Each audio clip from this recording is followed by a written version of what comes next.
Bon, les gars, je viens de finir un appel de mise en place d'un plan d'action avec une des agences scaling actuellement qui est sur le market français.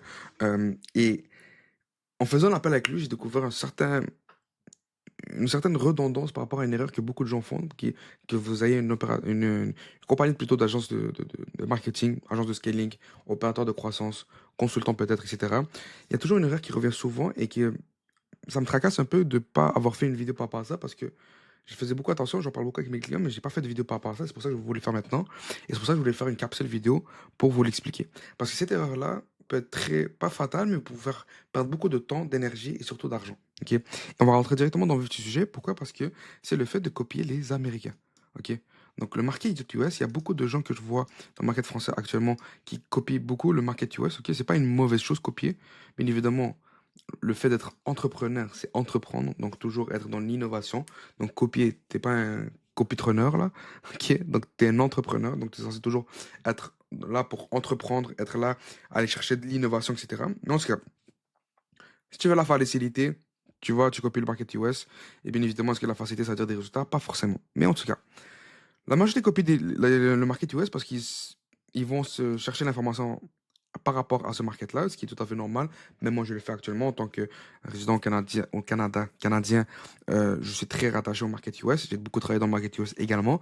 Donc, toute l'information, on va la chercher par rapport à là. Cependant, vous travaillez avec un market qui est complètement différent du market US, qui a une réalité complètement différente du market US. C'est le market français. D'accord? Donc, vous êtes en train d'essayer. Donc, il y a deux mondes qui séparent cette industrie-là. Et une personne qui l'a super bien maîtrisée, et je me sens obligé et redevable de lui donner ce crédit-là, c'est, comment il s'appelle je dis quelque chose, mais Coleman. Ok. Donc, Coleman, c'est un mec qui a super bien maîtrisé cela, qui a super bien compris les concepts du market US, mais qui comprend super bien la mentalité française et qui a su adapter, entreprendre, innover, tac, tac, tac, tac, tac, faire un remue-ménage, etc. et le réadapter dans le market français et il fait de super bons résultats actuellement. Il accompagne super bien ses clients, etc. De ce que j'ai vu jusqu'à date, il a des super bons résultats. Il parle même pas de chiffres. Pourquoi? Parce que le market français n'est pas forcément axé sur les gros chiffres qu'il génère, alors qu'il y a déjà des très très gros chiffres. Ok.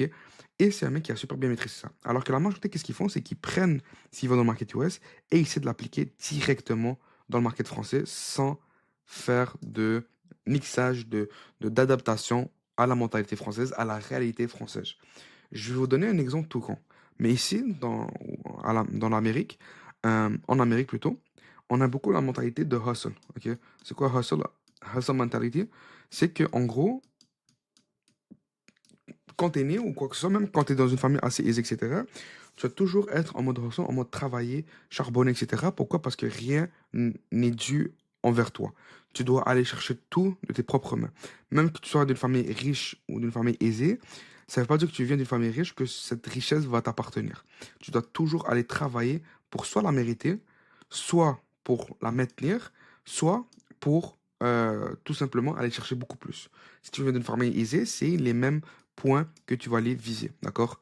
Alors que dans la mentalité française, vous me dites si je me trompe bien évidemment en commentaire, mais quand tu viens d'une famille assez aisée ou assez riche, ben, dans ta tête, tu te dis, ben, ça m'appartient.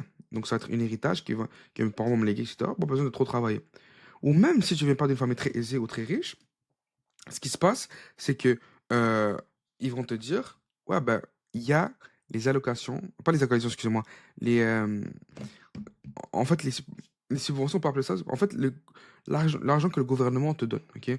Donc, tout ce qui est allocation par rapport au sport, par rapport aux études, par rapport à juste pour vivre, en tout cas, je sais qu'il y a beaucoup, beaucoup, beaucoup de programmes actuellement au sein de notre gouvernement qui font en sorte qu'il y a beaucoup de choses qui vous sont données, soit gratuitement, soit payées par l'État.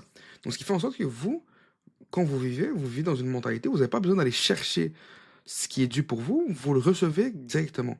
Donc, quand vous travaillez, etc., pour vous, exemple, la gratuité ne marche absolument pas dans le market français. Pourquoi? Parce qu'ils se disent, cette gratuité-là, elle est due pour moi. Donc, je la mérite. Pourquoi? Parce que je suis juste français, tout simplement. Ok. C'est ça la mentalité qui existe actuellement. Donc, ça, c'est juste un exemple parmi des milliers. Ok. Donc, quand vous venez et vous essayez de faire de la gratuité comme à la Harmozy et vous essayez de l'appliquer dans le market français, est-ce que ça va marcher? Bien évidemment, ça va marcher. Mais est-ce que ça va être à la même échelle de résultats que dans le market US, pas forcément. Si vous comparez juste le ROAS, ok, c'est quoi le ROAS? Return on Ad Spent, ok, ou juste tout simplement votre ROI, concrètement, ok, vous allez voir que le ROAS que la gratuité ramène dans le market US, même si la gratuité commence à ne plus marcher dans le market US en passant, mais ça va être la même que dans le market français. Pourquoi? Parce que ce n'est pas le même résultat.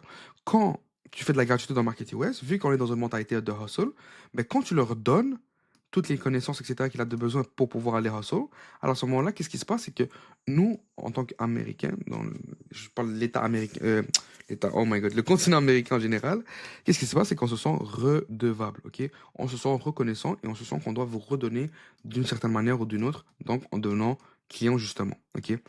Donc, c'est comme ça que ça fonctionne. Pourquoi je vous explique ce concept-là. Ok. Donc, quand vous apprenez des systèmes, des process, des stratégies, etc. dans le marketing web, c'est super bon. Vous faites une bonne affaire. Alors, quand vous avez de l'information qui vient du marketing web ou market international en général, bon, l'information vient du market anglophone, on va dire, donc US, UK, etc. En tout cas, market US en général, alors apprenez à y une certaine étape ici, on va dire étape de filtration, où vous allez l'adapter, où vous allez innover, où vous allez adapter les stratagèmes pour qu'ils soient adaptables et compatibles au market FR. OK? Donc, le market FR, il faut que vous sachiez l'adapter à la mentalité qu'il y a dans le market FR, à la réalité de cette personne-là et comment ils grandissent. Donc, quels sont justement leur mindset et leur culture. OK? La culture du travail, la culture du hustle, la culture de comment ils exécutent les tâches, etc., etc. OK? Exemple, une des cultures françaises que j'ai remarqué aussi, c'est il faut absolument qu'il y ait un plan encadré, étape par étape, que tout le plan soit parfait avant d'exécuter n'importe quelle tâche. Alors que dans le market US, on est beaucoup dans le to go, dans le sens que, ok, on a une idée, let's go, on exécute et on va apprendre à innover, on va apprendre à s'adapter au fur et à mesure qu'on avance. Il n'y aura pas certainement un plan concret, étape par étape, etc. D'accord? C'est pour ça une des raisons. Je vous propose pas un appel de vente, etc. Je vous propose un appel de conception de plan stratégique pour savoir qu'est-ce qui peut concrètement faire la différence dans votre entreprise actuelle pour pouvoir passer la barre de 50K par mois si vous avez au minimum un qui se dise et vous êtes à 10K par mois. En passant, si c'est votre cas, juste booker un rendez-vous. Je vous mets le lien en description pour qu'on puisse regarder ça ensemble. Donc, c'est les différences qu'il faut faire. Donc, il faut savoir adapter toute cette information-là, tout le tralala pour le market français. Et si vous voulez étudier un mec, exemple, qui le fait super bien, c'est Coleman. Coleman le fait super bien. On essaie de l'adapter le plus possible. J'ai pas grandi en France, donc je suis constamment en amélioration, constamment en progression. Mais exemple, mon partenaire Thierry le fait super bien aussi. Donc c'est Thierry Stéphane, vous pouvez aller voir sa chaîne YouTube, vous allez voir que c'est super bien exécuté. Donc voilà par rapport à ce concept-là. Donc faites attention à ça, faites attention à vous également, prenez soin. Et pour les personnes qui sont dans la situation, ils font minimum 5 à 10 cas par mois, ils ont minimum un qui se disent d'un client qu'ils ont réussi à générer des bons résultats, booker le call, je vous attends. Comme ça, on va faire un plan concret ensemble, justement, pour savoir qui est-ce qui fait que vous pouvez passer à 50K par mois et qui vous bloque actuellement. On se voit bientôt. Ciao, ciao.